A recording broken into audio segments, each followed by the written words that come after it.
Bienvenue dans votre émission Le Nouveau Type de Citoyen. Ce soir, nous parlons du Code de l'électricité dans votre rubrique Loi de la République et Programme de développement. Nous nous intéressons à la loyauté dans la rubrique Patriotisme et civisme.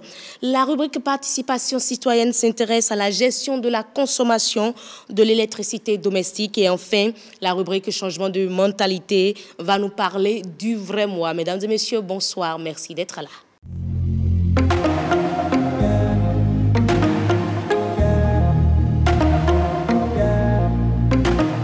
Dans cette rubrique Loi de la République et Programme de développement, comme je l'ai dit tantôt, nous parlons du Code de l'électricité. Nous vous emmenons tout de suite à la découverte, sinon à la redécouverte pour d'autres, du Code de l'électricité en République du Bénin. Loi de la République et Programme de développement. Le Code de l'électricité. Qu'est-ce que le Code de l'électricité ? Le Code de l'électricité est l'instrument juridique qui définit les grandes orientations politiques, administratives, organisationnelles et fonctionnelles du secteur de l'électricité. Il organise et encadre généralement les modalités d'exécution de la mission de service public relative aux activités réglementées du secteur de l'électricité. Comment se présente le cadre institutionnel du secteur de l'électricité au Bénin ? Le cadre institutionnel du secteur de l'électricité au Bénin regroupe plusieurs acteurs intervenant dans la mise en œuvre des stratégies de développement, de gestion et de régulation du secteur de l'électricité. Conformément à la loi, il s'agit principalement du ministère en charge de l'énergie électrique et de ses structures sous tutelle, de l'autorité de régulation de l'électricité, des institutions de coopération régionale, des structures privées exerçant dans le domaine énergétique, des associations de consommateurs et des organisations professionnelles. Quelles sont les activités réglementées par le Code de l'électricité ? Les activités de production, de transport, de distribution, de commercialisation, de transit, d'importation et d'exportation de l'énergie électrique constituent une mission de service public et sont réglementées par le Code de l'électricité. Ainsi, les activités précitées peuvent faire l'objet de conventions, de concessions ou de délégations de services publics. Quels sont les régimes juridiques applicables aux activités réglementées ? Les activités réglementées sont organisées par 3 régimes. Le régime de la déclaration pour l'exploitation des installations électriques destinées exclusivement à un usage propre, les régimes de l'autorisation et de délégation de services publics pour les activités réglementées destinées à la satisfaction des besoins du public. Quelles sont les différentes modalités de production de l'électricité ? L'énergie électrique peut être produite en République du Bénin par exploitation des installations de production appartenant au domaine public, par des producteurs indépendants autorisés, par des mécanismes d'autoproduction privilégiant le recours aux énergies renouvelables. Quelle est l'entité en charge de la production de l'électricité au Bénin ? La Société béninoise de production d'électricité SBPE-SA, avec pour actionnaire unique l'État béninois, assure sur le territoire de la République du Bénin, directement ou indirectement, la production d'énergie électrique grâce à la construction et l'exploitation d'unités de production d'électricité, y compris celle à base d'énergie renouvelable. Elle s'occupe également de l'achat en gros de l'énergie électrique produite par les producteurs indépendants d'électricité, de l'importation et l'exportation de l'énergie électrique et de la vente en gros d'électricité aux concessionnaires de réseaux de distribution et aux grands clients. Comment se matérialise le droit d'accès au réseau et installations électriques ? L'accès au réseau public de transport et de distribution de l'énergie électrique est assuré par les gestionnaires de ces réseaux avec lesquels peuvent être conclus des contrats d'achat d'électricité ou des contrats d'exportation de l'électricité. Quelles sont les mesures favorables au développement des énergies renouvelables ? L'État béninois s'est engagé à promouvoir toutes les sources d'énergie renouvelable à travers l'octroi des subventions, des avantages fiscaux et douaniers ou des garanties aux entreprises ou établissements qui s'engagent à produire de l'électricité à partir des énergies renouvelables. Pour plus d'informations, veuillez consulter le site sgg.gouv.bj. Un nouveau type de citoyen NTC connaît les textes relatifs au code de l'électricité au Bénin. Tout citoyen NTC doit connaître le code de l'électricité en vigueur dans son pays et le mettre en application. Si vous venez de nous rejoindre, c'est votre émission Le Nouveau Type de Citoyen qui a commencé depuis quelques minutes déjà. Nous allons à présent recevoir notre chroniqueur Hugues-Hector Zogo.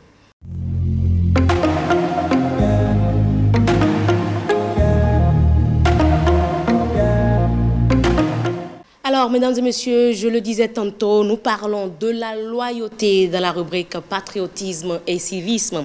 La loyauté, une qualité que nous souhaitons que tous les citoyens de type nouveau, tous ceux-là qui se réclament NTC, qu'ils aient une telle qualité. N'est-ce pas, Hugues-Hector Zogo? Bonsoir, Hugues. Bonsoir, heureuse. C'est un plaisir de vous retrouver une fois encore sur ce plateau. Sur ce plateau, le plaisir, il est partagé. Alors, parlez-nous du concept loyauté.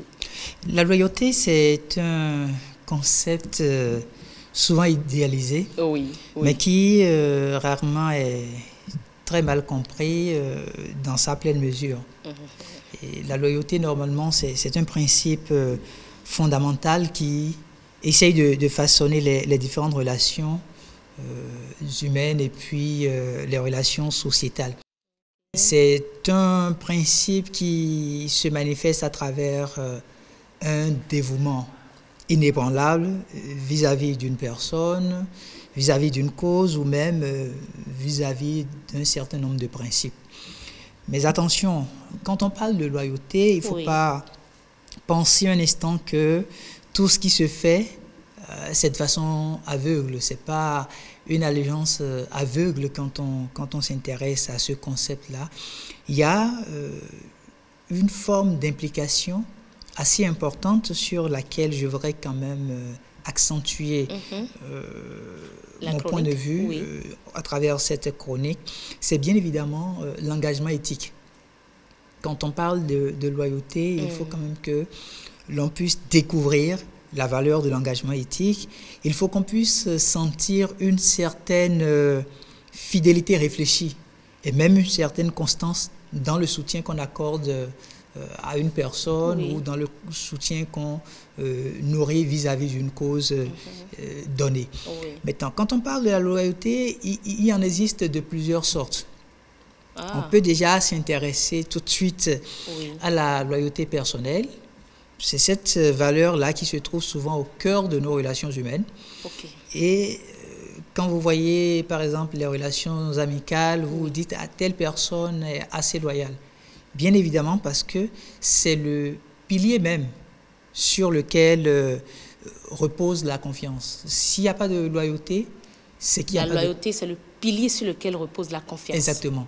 Donc, quand il n'y a pas de loyauté, c'est qu'il n'y a pas présence de confiance. Et si vous suivez très bien, la plupart de ceux qui se retrouvent amis et qui développent énormément le sens de la confiance, beaucoup parviennent à dire que c'est des gens qui développent la loyauté. Et quand on va un peu plus loin, on peut aussi s'intéresser au contexte professionnel.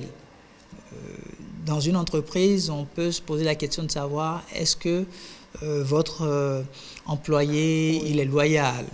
Et dans ce cadre-là, la loyauté se manifeste de façon différente. On peut déjà parler d'une dévotion envers des objectifs de l'entreprise, ou on peut parler de la fidélité aux principes éthiques, parce que vous savez, quand on prend chaque entreprise, il y a des valeurs qui la consolident.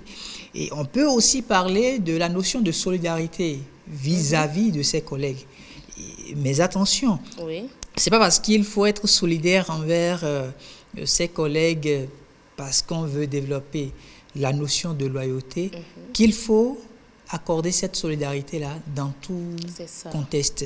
Dès que l'éthique n'est pas au rendez-vous, vous vous retirez simplement. La troisième forme de loyauté à laquelle je voulais m'intéresser à travers cette chronique, c'est la loyauté envers une cause. Et là, je fais plus référence aux acteurs qui s'intéressent à la préservation de l'environnement, ceux qui défendent les droits de l'homme. Vous les voyez soutenir une cause. Au point où vous vous posez la question de savoir qu'est-ce qu'ils y gagnent. C'est en fait la loyauté à cette cause-là qu'ils défendent, qui leur donne autant d'énergie pour qu'ils puissent poursuivre le combat. Sans rien gagner. Sans rien gagner. Ouais. Il n'y a pas...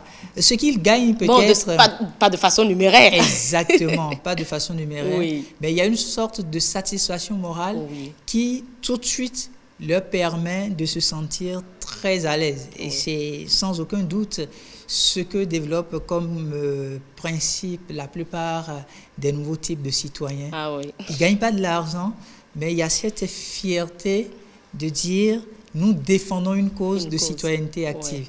Donc, c'est vous dire que ce soit sur le plan de la loyauté personnelle, que ce soit sur le plan professionnel ou même dans le contexte où il faut défendre une cause, il ne faut pas aller à une fidélité aveugle.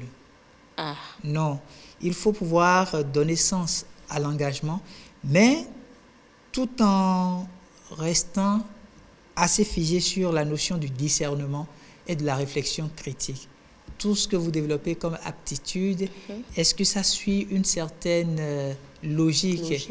Est-ce qu'il y a de la morale qui se cache derrière? Est-ce qu'il y a de l'éthique qui transparaît dans ce que vous dites? Et on va porter le vœu que toutes les personnes, tous les concitoyens, qu'ils soient béninois ou même nos frères africains, ceux de la diaspora, pour qui nous portons l'intention de se retrouver dans la posture de nouveaux types de citoyens, on va leur souhaiter de développer ou de faire l'expérience de cette valeur-là qu'est la loyauté. Ça va leur être très utile et ça pourra aussi être très bénéfique à l'Afrique entière. La loyauté peut-être personnelle, professionnelle et dans la défense d'une cause. Exactement. Mais dans tous les cas, il faut y aller avec sagesse et discernement. Exactement. Parfait. Merci beaucoup à vous, Hugues Hector Zogo. Eh bien voilà, mesdames et messieurs, ce sera tout pour votre chronique. Nous vous invitons à nous rejoindre sur les réseaux sociaux, Facebook, Twitter, pour nous écrire, nous laisser des messages, mais également sur le numéro WhatsApp 97 41 42 67.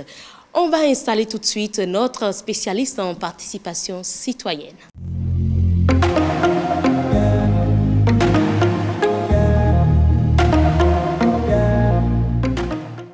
Nous avons parlé tantôt du code de l'électricité dans la rubrique Loi de la République et programme de développement. Dans la même dynamique, nous parlons de la gestion de la consommation d'électricité domestique. À présent, nous allons retrouver la spécialiste en participation citoyenne. Emmanuela Rekwazo, bonsoir. Bonsoir, ma très chère. Quels sont, selon vous, en tant que spécialiste, les gestes qu'il faut pour économiser l'électricité chez nous? Alors, nous ne sommes pas sans savoir que nos besoins quotidiens, que ce soit ménagers ou parfois même de déplacement, nécessitent beaucoup d'énergie. Oui. Et la consommation de l'énergie au Bénin est décernée soit par la Société béninoise d'énergie électrique, la SBE, ou par ceux qui arrivent à faire des installations d'énergie solaire. Tout à fait. Dans l'un ou dans l'autre des cas, économiser de l'énergie s'avère vraiment important parce que lorsque nous en utilisons beaucoup, au-delà du gaspillage qui nous fait dépenser de l'argent, nous détruisons l'environnement et nous ne laissons pas un environnement potable aux générations qui viennent après nous. C'est ça. Alors, je vais partager avec vous quelques gestes, ce n'est vraiment que quelques gestes qui nous permettent d'économiser de l'énergie. Oui. Il faut dans un premier lieu débrancher les équipements audiovisuels et informatiques, les différents appareils de cuisson et électroménagers que nous avons à la maison après leur utilisation. Il ne sert à rien, parce que j'ai éteint la télé, de ne pas la débrancher. Ah. Je l'avoue, moi, je ne débranche pas. Je le fais, et puis je m'en vais. Je le fais aussi, et c'est bien après, quand je préparais ce contenu, que je me suis rendu compte qu'il fallait débrancher. Il faut utiliser des multiprises à interrupteurs qui permettent de brancher plusieurs appareils et de les éteindre tous en même temps. Ça nous permet de ne pas oublier d'éteindre un et de laisser l'autre branché. Il faut préférer les lampes à LED. Leur promotion est en train d'être faite depuis quelques années chez nous. Il faut les préférer parce qu'elles sont plus économiques et se gâtent moins. Elles durent plus lorsqu'on les utilise. Ok. Par contre, il faut éviter l'effet LED des appareils ou des meubles de décoration. Parce que, par exemple, nous avons rangé nos verres dans une armoire qui a une lampe LED. Ça ne donne pas de la lumière dans la maison. Ça n'a aucune utilité, mais ça consomme quand même assez d'énergie. Ça, c'est l'effet décoration. Voilà. De décoration. Donc, on peut se passer de ça si on a pour souci d'économiser de l'énergie. Il ne faut pas laisser allumer des lumières inutiles. On a très vite fait d'oublier la lumière de la terrasse allumée lorsqu'on va au boulot, lorsqu'on est un peu en retard. Oui. Il faut faire attention pour éteindre les lampes en journée et les lampes qui ne sont pas utiles lorsque vous sortez de la chambre à coucher. Prendre l'habitude d'éteindre avant d'aller au salon. Et ainsi que les maisons qui ont des climatiseurs. Voilà. Parce que souvent on le dit pour les boulots, il faut éteindre, c'est même affiché au niveau de certaines administrations. Oui, oui. Mais chez soi, comment ça se fait, ça se passe, il faut y penser aussi. Vraiment. Il faut placer les canapés et les bureaux proches des fenêtres pour pouvoir bénéficier le plus possible de la lumière du soleil qui éclaire nos appartements, nos bureaux, nos maisons en journée. Et de la fraîcheur pour éviter les ventilos, les brasseurs. Voilà, voilà. Ça, c'est de très belles idées. Voilà quelques astuces que je peux partager pour économiser de l'énergie électrique. En tout cas, moi, j'ai appris quelque chose de plus aujourd'hui. Je crois que ce soir, je ne vais plus éteindre juste la télé, je vais débrancher parce que ça consomme toujours de l'énergie. La surveillance se fait presque pas pour certains. Pour d'autres, bon, ce n'est quand même pas régulier, hein. La surveillance de la consommation de l'énergie, ce n'est pas régulier. Mais comment ça doit se faire normalement, Madame la spécialiste? Alors, c'est vraiment simple et banal et à la portée vraiment de tout le monde. En tout cas, tous ceux qui sont abonnés à la Société béninoise d'énergie électrique ont la possibilité de surveiller vraiment comment ils consomment quotidiennement de l'énergie. C'est une tâche qui devrait être vraiment courante pour nous. Nous pouvons vérifier journalièrement, hebdomadairement ou mensuellement. Journalièrement, il nous suffit de voir combien de kilowattheures nous consommons en journée. Okay. Lorsque vous prenez votre compteur, il y a des chiffres qui sont affichés et qui évoluent au jour le jour. Il vous suffit de relever le compteur le matin quand vous vous réveillez et de revenir le soir pour relever encore le compteur pour voir la différence. Ça dépend des appareils que vous utilisez. Vous pouvez consommer 2 kWh, 3, 4, 5, 10 kWh par jour. C'est à vous de... Effectivement. Par rapport aux appareils que vous utilisez, c'est à vous de voir. Mensuellement, si vous n'avez pas le temps de contrôler par jour, par mois, si vous êtes un abonné avec un compteur prépayé, c'est-à-dire si vous mettez les unités sur votre compteur, le nombre d'unités que vous avez achetées, soit par Momo ou en agence, vous est communiqué par message ou sur la carte que vous recevez à l'agence. Donc, c'est en moyenne le nombre de kilowattheures que vous consommez par mois. Ça. Si c'est post-payé, lorsque la facture arrive, vous allez voir la quantité de kilowattheures qui vous a été facturée. L'idéal, c'est de voir journalièrement. Pourquoi? Lorsque vous vérifiez votre consommation journalière et qu'il y a une hausse drastique, je dis n'importe quoi, en journée, vous avez l'habitude de remarquer à la fin de chaque journée que vous avez consommé 2 à 3 kWh en moyenne. Et un jour, vous vous levez, vous vérifiez, le matin, c'est bon. Le soir, vous venez vérifier, vous voyez que vous avez consommé 25 kWh. Wow. Ça peut être un dysfonctionnement de votre compteur. Ça peut être un appareil que vous n'aviez pas l'habitude d'utiliser et que vous avez branché, ça vous permettra de savoir que cet appareil consomme beaucoup.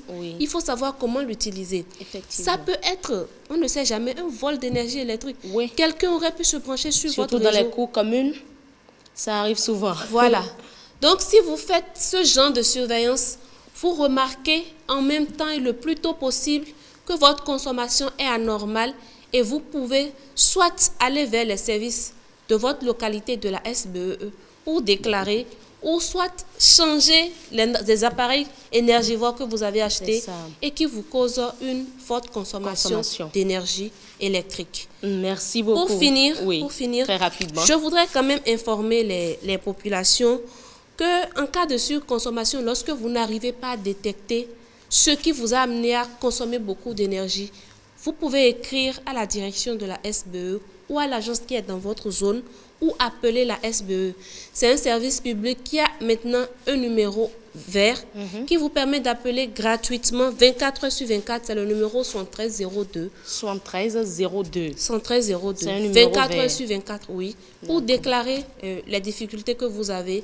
Et dépendamment des conditions dans lesquelles vous êtes et de votre zone, ils pourront peut-être vous envoyer des dépanneurs pour voir comment contrôler et corriger. Merci. Merci beaucoup, Emmanuel Arekpazo. Mesdames et messieurs, vous avez assez d'informations sur comment vérifier la consommation énergétique chez soi et les gestes qu'il faut pour économiser de l'énergie chez soi. Et ce sera tout pour la rubrique participation citoyenne. Rejoignez-nous sur nos différents réseaux sociaux et également sur WhatsApp. À tout de suite.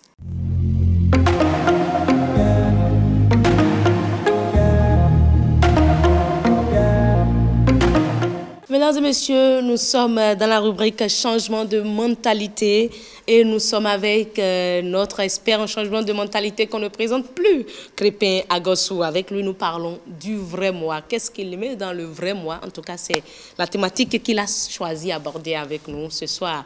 Monsieur Agossou, bonsoir. Bonsoir Heureuse et bonsoir à nos nouveaux types de citoyens qui nous suivent depuis leur maison. Leur maison. Merci. Alors, le vrai moi, qu'est-ce que c'est? Qu'est-ce qu'on y met? C'est vrai, aujourd'hui, nous allons parler à travers ce numéro du vrai moi. Oui. Et tout à l'heure, quand je vais commencer à parler, beaucoup vont penser que je suis en train de parler de la spiritualité. Mais je vous en prie, ce n'est pas de la spiritualité, mais veuillez comprendre ce que je veux dire. Nous allons parler du vrai moi. En réalité, qui nous sommes? Oui. De quoi est-ce que nous devons nous préoccuper exactement? L'homme, en réalité, est le résultat de la cohabitation de trois entités. Il s'agit bien sûr du corps, de l'âme et de l'esprit. Pour qu'une personne soit épanouie, il faut forcément que ces trois entités soient également bien entretenues. Non seulement le corps, l'âme et puis l'esprit. Et chacune de ces entités a un rôle bien défini. Le corps, par exemple, s'occupe des besoins fondamentaux. Quant à l'âme, elle s'occupe de tout ce qui est émotion, intellect. Et l'esprit qui est au-dessus de toute chose s'occupe également des choses spirituelles. Lorsque nous considérons par exemple une boisson, il y a le contenu et puis le contenant. Donc la boisson, la partie la plus importante, ce n'est pas le contenant, mais c'est le contenu, c'est-à-dire le liquide qui est à l'intérieur. Et cela va de même pour les êtres humains, nous hommes. Il y a le corps qui est tout simplement un contenant. Et à l'intérieur, la partie la plus importante, c'est l'esprit, c'est-à-dire le contenu. Mais il est remarqué qu'il y a plusieurs personnes qui s'occupent plus du contenant. Ils s'investissent pour entretenir le contenant qui est le corps. C'est-à-dire l'apparence. Merci. Et ignorent cette partie qui est plus importante, qui est l'esprit à l'intérieur de nous. Donc, pour que nous soyons en bonne santé, il faut forcément entretenir ces trois entités. Par exemple, pour que le corps soit en parfaite santé, il faut bien manger, faire de l'exercice physique et puis avoir du repos. Quant à l'âme, si nous voulons que l'âme soit en bonne santé, il faut avoir une bonne éducation à travers l'école, à travers la lecture des livres. Donc on peut apprendre beaucoup de choses. Donc à travers l'apprentissage, l'éducation, l'âme trouve la bonne santé. Et pour ce qui concerne l'esprit, lui, il trouve sa bonne santé en restant connecté à l'être suprême qui est au-dessus de tout. Donc c'est ça le monde spirituel, je vais dire. Donc quand ces trois entités sont bien entretenues et bien encadrées, autrement dit, si ces trois entités ont des mentors, c'est-à-dire des maîtres pour les conduire. Le corps, par exemple, on a besoin d'un maître physique pour nous entraîner à faire du sport, à bien manger, à se reposer. Je parle également du mentor au niveau de l'âme, à travers les livres, à travers tout ce que nous apprenons. Ça peut devenir un mentor pour l'âme. Et puis également avoir l'être suprême comme mentor au niveau de l'esprit. Mais ce que j'aimerais, ce sur quoi je veux attirer l'attention de tous les nouveaux types de citoyens ce soir, c'est quoi? Ceux-là qui s'intéressent seulement à l'épanouissement du corps, oubliant et l'âme et l'esprit. Même si le corps est à l'aise et que les deux autres entités ne sont pas satisfaites, la personne ne peut jamais être épanouie. Parce que si une entité est déséquilibrée, c'est tout l'être de la personne qui est déséquilibré. Donc il faut forcément que ces trois entités soient équilibrées. Mais ce qui est encore plus important, supposons qu'une personne tombe dans une addiction, ça montre que le corps a rencontré sa limite.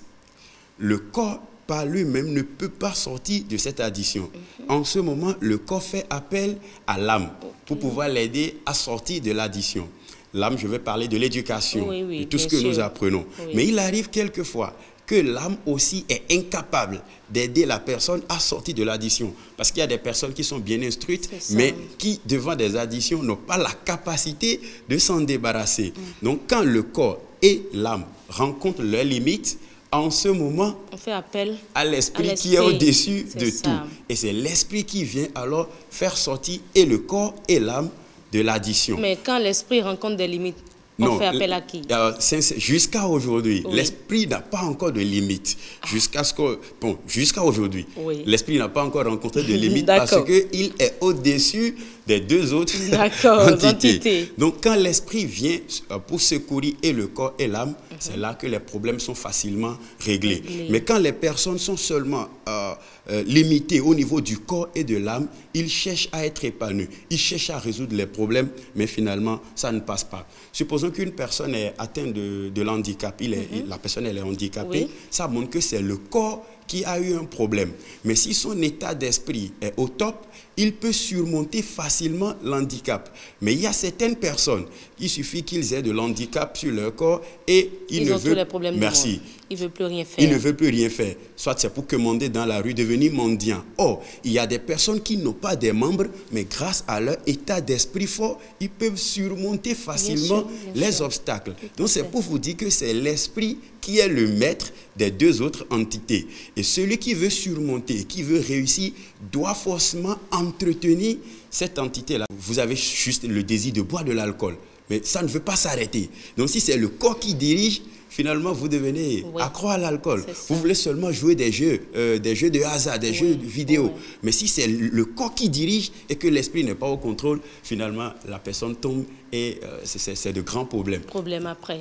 Alors, un message à l'endroit des citoyens de type nouveau? Oui, la simple chose que je dirais à mes chers nouveaux types de citoyens, c'est de savoir à partir d'aujourd'hui que le vrai moi n'est pas seulement le corps, mais le vrai moi, c'est l'esprit en réalité. Le corps n'est rien d'autre qu'un contenant. Il est bien vrai, nous devons entretenir le corps, mais n'oubliez pas d'entretenir et l'âme et l'esprit. Parce que quand les trois entités sont en bonne santé, vous êtes épanoui et vous avez une vie heureuse. Mais si vous négligez une seule de ces entités, finalement, vous allez vous trouver équilibré. Mais l'entité qu'on doit plus déséquilibrer, l'entité qu'on doit plus entretenir, c'est l'esprit. Parce que lui, il a plus de force et il peut conduire les autres à pouvoir suivre le bon chemin. Le bon chemin. Merci beaucoup, Crépin Agosso. Espère un changement de mentalité. Ce sera tout pour votre intervention ce soir. C'est également terminé, mesdames et messieurs, pour votre émission Le Nouveau Type de Citoyen.